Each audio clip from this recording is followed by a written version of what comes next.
बोलती पुस्तके. ज्यांना वाचनाचा नाद त्यांना बोलती पुस्तके घाली साद. आमचं चॅनल सबस्क्राईब करा आणि सबस्क्राईब करायला इतरांनाही सांगा. नमस्कार श्रोते मित्र हो, बोलती पुस्तके सादर करत आहे ज्येष्ठ लेखिका नीलम मानगावे लिखित कादंबरी सोन्या, प्रकरण 22. काय मगदूम, बस्तीतली आरती सोडून आज अजून स्टँडवर? पीक टाकत सरपंच म्हणाले. तसा पवन हसला. हा देवाची आरती करण्याची पवनला आठवण सुद्धा राहिली नव्हती आणि त्याची गरजही भासली नव्हती. आरतीपेक्षाही चांगले कार्य त्याने केले होते. सोन्याची आई सोप्यात दारासमोरच शेंगा फोडत बसली होती. ही तिची नेहमीची सवय आहे. आल्या गेल्यांच्याकडे लक्ष देता येते म्हणून ती नेहमी दारातच शेंगा फोडत बसते. अंगणाला रस्त्यापर्यंतचा भाग नजरेच्या टप्प्यात येतो म्हणून तिला हीच जागा सोयीची वाटते. दारात काय बसतेस अशी म्हणून जयपाल तिला यावरून बोलतोही, पण त्याचे न ऐकता ती तिथंच बसते. एका पायाची घातलेली मांडीवर डोकं ठेवून झोपलेला सुन्या, दुसरा पाय लांब पसरलेला आणि पुढे हात फोलपडांचा ढीग. समोरच्या सुपात शेंगदाणे टाकत ते आपल्याच विचारात तंग. सोन्याला भाजलेले शेंगदाणे किती आवडतात. आता कुठून मिळतील त्याला भाजलेले शेंगदाणे? बिचारा, 4 दाणे शेंगदाण्याला महाग व्हावा म्हणजे काय? घरात कितीतरी दाणे आपण जनावरांना घालतो. आणि माझा सोन्या काय करत असेल तो आता? जेवला असेल का? जेवताना त्याला माझी आठवण झाली असेल का? शेंगदाण्याच्या चटणीसाठी त्यानं तिथं हट्ट तर केला नसेल. अंगणातले लाकडी फाटक वाजले तसे तिने बाहेर पाहिले. हा कोण? सोन्या की काय? पण सोन्या कसा येईल आता? सारखा त्याचाच विचार करते म्हणून भास झाला असेल. विजा असेल शेजारचा, ताक वगैरे मागायला आला असेल विरजनासाठी. नेहमी त्यांच्या ताकात मांजर तोंड घालतं आणि म्हातारी त्याला इकडे पाठवते. हे माहीत असल्यामुळं आलेला विजाच असेल अशी तिची खात्री झाली. पण फाटक उघडून आत येणारा पळत आला आणि आई आई म्हणून तिच्या गळ्यातच पडला. तिला काही समजेच ना. सोन्या, सोन्या माझ्या राजा म्हणून तिनं त्याला आपल्या मिठीत घेतलं. अरे तू कसा काय आलास यावेळी असा? ती म्हणाली. पळून तर आला नाहीस? पळून नाही तर काय, त्याचा सत्कार करून पाठवला काय तिथनं? बाहेर येऊन सोन्याचे वडील म्हणाले. सैलावलेला सोन्या आईच्या हातातच ताठरला. तिच्यापासून लांब गेला. बापाचं कुजकट बोलणं ऐकताच त्याला जाणीव झाली. नाही नाही, ही आपली आई नाही, ही आपल्या बापाची बायको आहे. ती सावत्र आई आहे. उगाच आपण तिच्या गळ्यात पडलो. सोन्याचा उतरलेला, रागात फुललेला, दुःखात काळवंडलेला चेहरा तिनं पाहिला. सोन्याच्या मनातील उलघाल लक्षात येताच, चल बाळ्या, हातपाय धुवून घे, जेव, चल, ती म्हणायचाच अवकाश. फरारी गुन्हेगाराला जेवायला वाढायचं नाही. ते कडाडले. सोन्याच्या डोळ्यात अंगार उतरला. होय, मी फरारी गुन्हेगार आणि तुम्ही? तोंड सांभाळून बोल. मी का तोंड सांभाळू? गुन्हा तुम्ही केलाय, माझ्या आईला मारून. होय केलाय. काय करणार आहेस? दाखवतो मोठा झाल्यावर काय करणार आहे ते. अहो काय हे, जरा बापासारखं वागा. सोन्याजवळ जात ती म्हणाली. पवननं काय काय सांगितलं विसरलात लगेच? चल बाळ्या, जेव, चल, त्यांचं काही ऐकू नको. पण सोन्या बिथरला होता. तिचा हात झिडकारून तो बाहेर जाऊ लागला. ती सोन्या सोन्या म्हणत त्याच्या मागून निघाली. पण सोन्यानं पळत जाऊन फाटक गाठलं तशी ती ओरडली. सोन्या, सोन्याची शपथ आहे तुला. सोन्या थांबला. लक्ष्मण रेषा त्याला ओलांडता आली नाही. जड पावल्याने तो आत वळला. माया करायची नसेल तर रागवू तरी नका त्याला, ती म्हणाली. उद्या पोलीस घेऊन जातील त्याला, निदान आजची रात्र घरात काढू द्या त्याला. निमूटपणे ते आत गेले. सोन्या सोप्यात आला. पण पहिला आवेश नव्हता. वादळाने झुडपून काढल्यासारखा तो फाटला होता. कशासाठी आपण घरच्या ओढीनं आलो? सोन्या मनातच म्हणाला. त्याच्यापेक्षा रिमांड होम काय वाईट आहे? अभिजितला आई वडील नसतील, घर नसेल, गाव नसेल, पण तो हसतो, आनंदात राहतो. बोलता येत नसलं तरी आपल्यापेक्षा तो सुखी आहे. सगळं असून काय उपयोग त्यांचा? आपल्यापेक्षा कंपाऊंडच्या आत सापडला तो बाळच भाग्यवान. निदान त्याला गायत्री काकू आहेत, पंडितराव आहेत, अभिजित सारखा भाऊ आहे. आपल्याला कोण आहे? सकाळी 9 वाजता डेअरी बंद करताच पवन घाईघाईने घरी गेला.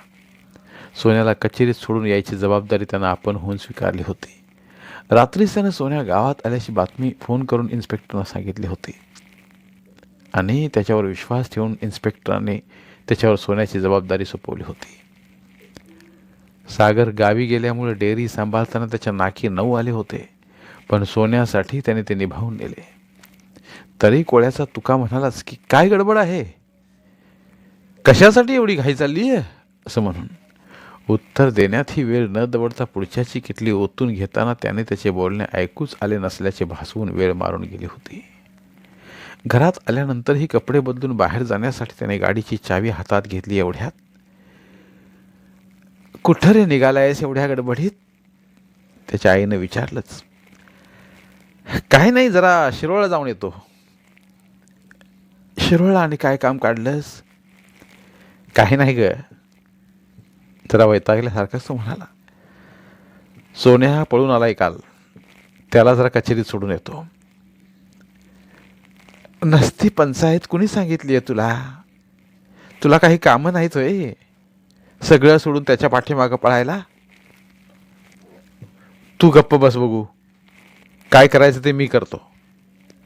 काय करतोस? कामधाम सोडून लागलायस की त्याच्या मागं? त्याचा बाप आहे, पोलीस आहेत, बघून घेतील की त्यांचं ते. आता गप बसतीस काय? का गप बसू? तो सोन्या काय तुझ्या जातीचा पातीचा काय भाऊ बंदाचा? संबंध काय तुझा त्याच्याशी? अरे शेतात गडी आहेत, उसाला लागवड टाकायची आहे, ते सगळं सोडून निघालाय आपला उगाच लष्कराच्या भाकरी भाजायला. काय म्हणावं तुला? अगं बाबा जातील पुढे, मी येतोच की तासात 2 तासात, 1-2 तासानं काय फरक पडणार आहे? पण तुझंच काय नडलं एवढं जायचं? बाप नाही का त्या सोन्याला? बापानं केलं असतं तर ही वेळ आली नसती. म्हणून तू करतोस होय घरचं काम सोडून? काम काम काय लावलंयस मघापासून? मग काम नको करायला पाहिजे की. नको कोण म्हणतंय? पवन रागाने म्हणाला. आणि कामं सोडून बस्तीच्या कामाला पळवतीस तेव्हा? मी पळवते? नाहीतर कोण?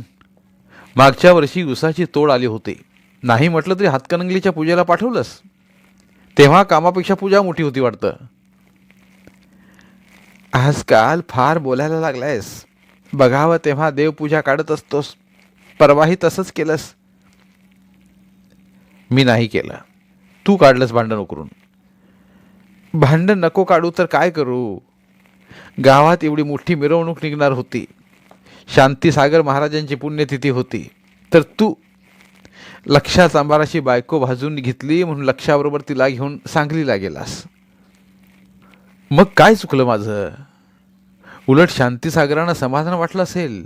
मिरवणुकीत मी नसल्यानं काही फार मोठं नुकसान झालं नाही. आणि तू गेला नसतास तर लक्षाची बायको मेली असती.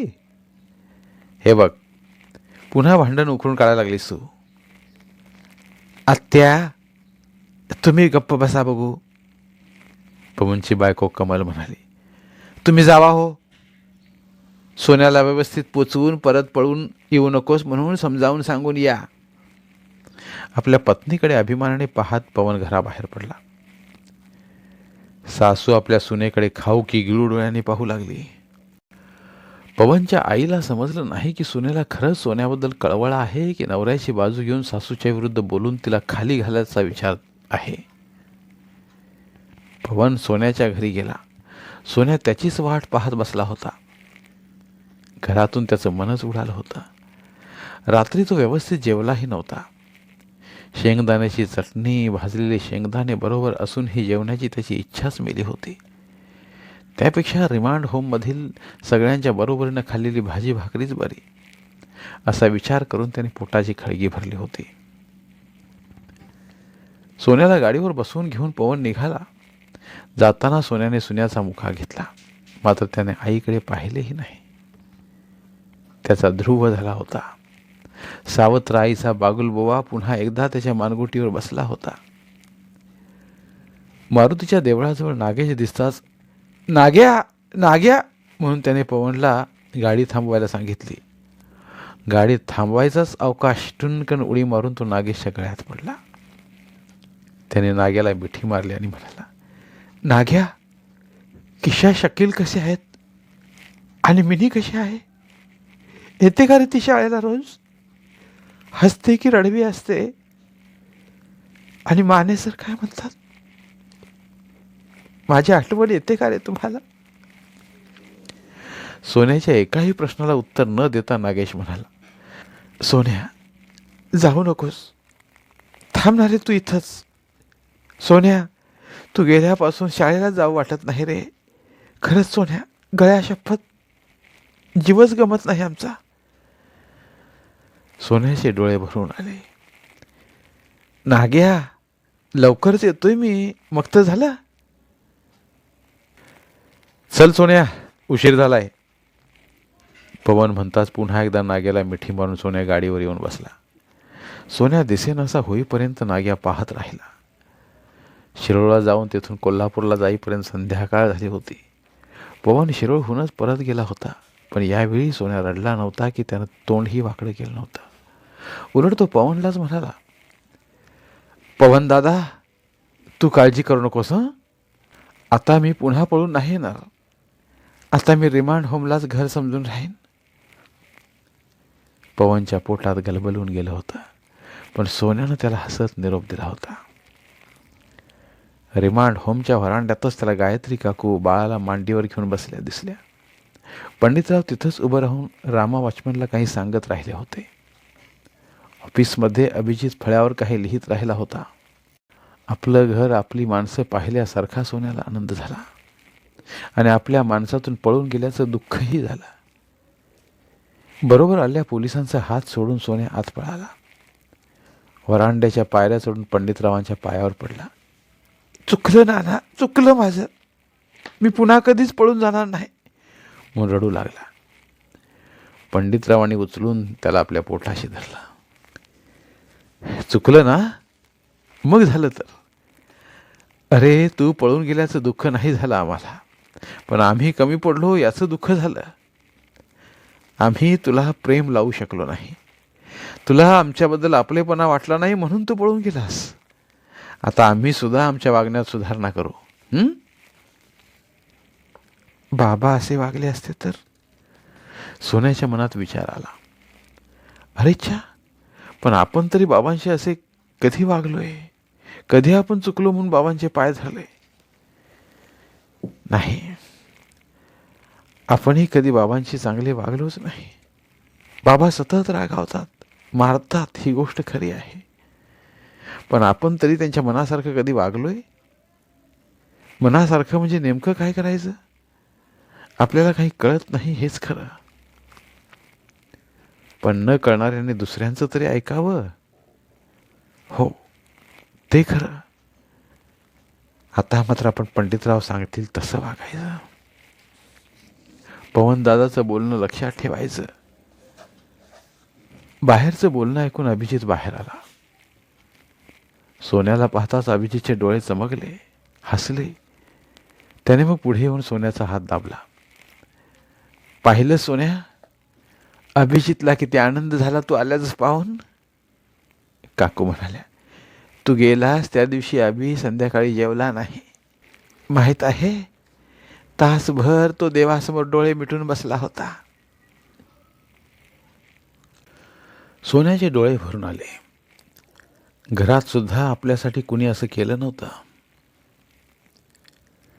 चल आज चल, गायत्री काकू म्हणताच अभिजितने सोन्याचा हात धरून त्याला आत नेलं.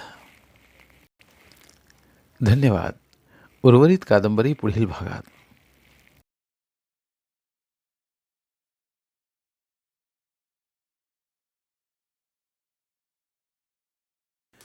धन्यवाद.